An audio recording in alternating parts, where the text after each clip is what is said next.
Tá, olha só, quero fazer um comentário. Eu estava zoando até agora há pouco o canal Central Pandora, a gente estava brincando, porque a gente se dá bem. Vamos lá. O Central Pandora colocou um vídeo essa semana, porque eles estão tendo uma série de problemas que a gente aqui no YouTube volta e meia tem. De você colocar um vídeo e ele receber red flag, porque, direitos autorais e papapá. A gente às vezes coloca cenas minúsculas de filmes e ainda dá problema. Eu já tive esses problemas aqui. Inclusive, eu não sei se vocês já notaram, aqui a gente baixou uma portaria. Sério, é exatamente essa frase. A gente falou, a orientação para todos os editores é: edite um vídeo sobre um filme como se fosse uma história em quadrinho. Ou seja, mais print do que cena do filme mesmo, porque dá problema, tá? Então a gente já passou por isso, a gente acabou tomando essa medida aqui. Agora, tem os estilos dos canais, né? Por exemplo, o Central Pandora gosta de colocar cenas, gosta de fazer isso, e aí eles estão mais sujeitos a esses problemas, e eles estão passando por uma série de problemas, mas a coisa escalou porque o Matheus já no privado vinha me falando, assim, que ele estava desconfiado das empresas reclamantes de direitos autorais, porque parecia ser a Universal Pictures, coisa assim, mas eram umas empresas muito estranhas que tu ia no site próprio delas e o site estava com erro de inglês, né? Tava mal escrito. Enfim, a desconfiança que começou a girar é se o YouTube, por não se envolver em disputas judiciais, porque o YouTube não se envolve, os outros que,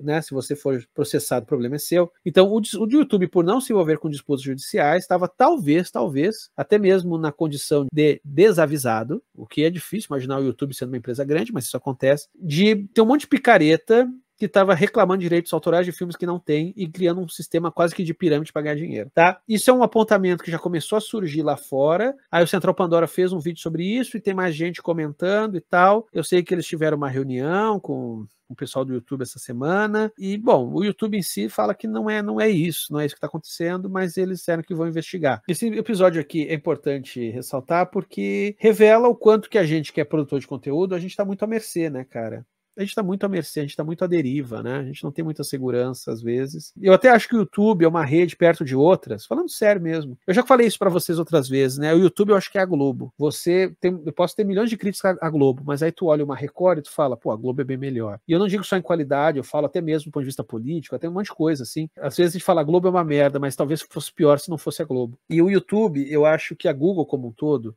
mas principalmente o YouTube, eu acho que perto das outras redes é a mais organizada, é a que a gente consegue mais ter um diálogo. Então, assim, longe de mim ficar rasgando seda de Big Tech bilionária, mas, de fato, perto de outras, o YouTube é muito bom. Agora, esse negócio, ele realmente está passando do ponto, né? Eu realmente gostaria muito que o YouTube repensasse isso, assim, dessa coisa de você... Porque, porra, pela lei dos direitos autorais que tem no Brasil, a gente tem livre licença, não para botar trechos de filme, mas uma vez que tu ressignifica a obra original, tu pode utilizá-la, tá? Isso tá na lei. Ah, mas a Universal Pictures não gosta. Bom, foda-se a Universal Pictures, a gente tem uma lei de direitos autorais no Brasil, sabe? E aí a coisa fica de um jeito que a gente fica meio que à deriva, né? Fica meio à deriva, porque aí tu coloca uma cena de um filme, às vezes teve um episódio até que foi engraçado, Ghost in the Shell. Tem um vídeo aqui no canal do Ghost in the Shell. O Max que editou, o Max mandou pra mim o primeiro corte, e aí tem uma parte que eu falo de Blade Runner, e o Max não colocou uma cena do Blade Runner. Eu falei, Max, só coloca aquela cenazinha põe uma ceninha do Blade Runner, que é a que eu tô falando, e aí eu acho que uma cena tal ia ser legal. Beleza. Eu já tinha upado a primeira versão, passou legal, mas eu achei que valia a pena esse trechinho, o Max foi lá, acrescentou, mandou, aí eu upei a segunda versão do vídeo, e pá, não passou.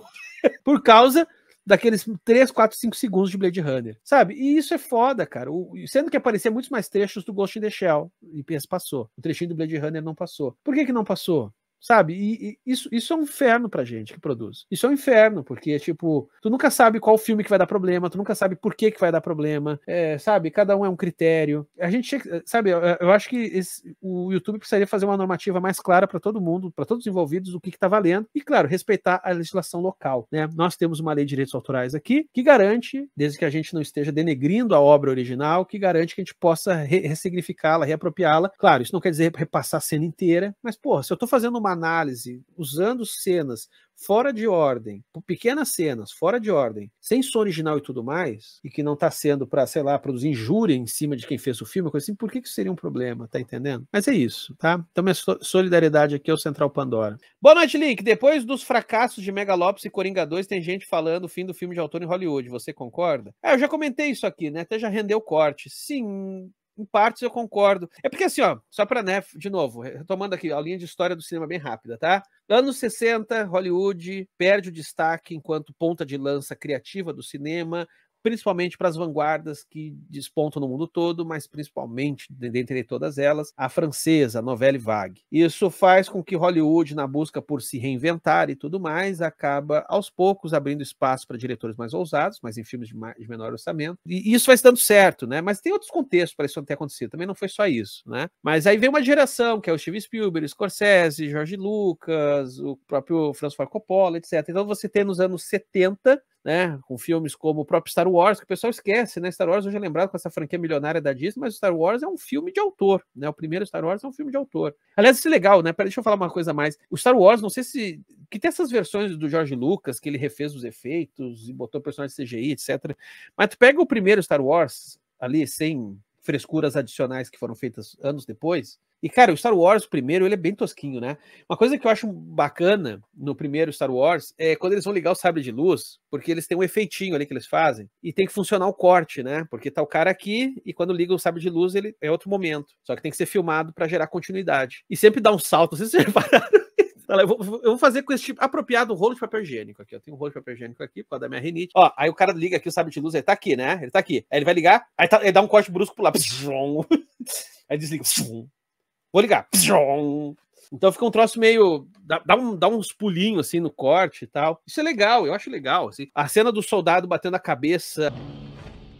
Aquele erro de filmagem do primeiro, né? Então, enfim, o Star Wars é dessa leva, os primeiros filmes ali do Spielberg e tal. Aí quando já tá o Coppola fazendo Poderoso Chefão, quando já tá... Tem o Taxi Drive do Scorsese, que é muito importante nesse processo, mas enfim, o Coppola é um desses nomes fortes e depois Hollywood abraçou esse cinema de autor porque ele começa a dar muito dinheiro, né? Só que depois ele também começa a perder muito dinheiro. Isso aí já nos anos 80, né? Se comentar nos anos 80, começa a ter uns fracassos de bilheteria muito pesados, assim, de filme de autor. E aí o que acontece é que tem gente que fala hoje que Hollywood vive uma crise criativa porque fechou a porta para o cinema de autor. Só que Megalópolis... é um filme super de autor, no tanto que o Coppola, ele fez esse filme com o dinheiro do bolso dele, o Coringa 2. O Coringa 2 não é um bom exemplo de filme de autor, né? É um filme com liberdade de autor, mas ao mesmo tempo de puro reflexo de restrição autoral, porque o Coringa 2 é uma continuação que foi encomendada para o Todd Phillips, né?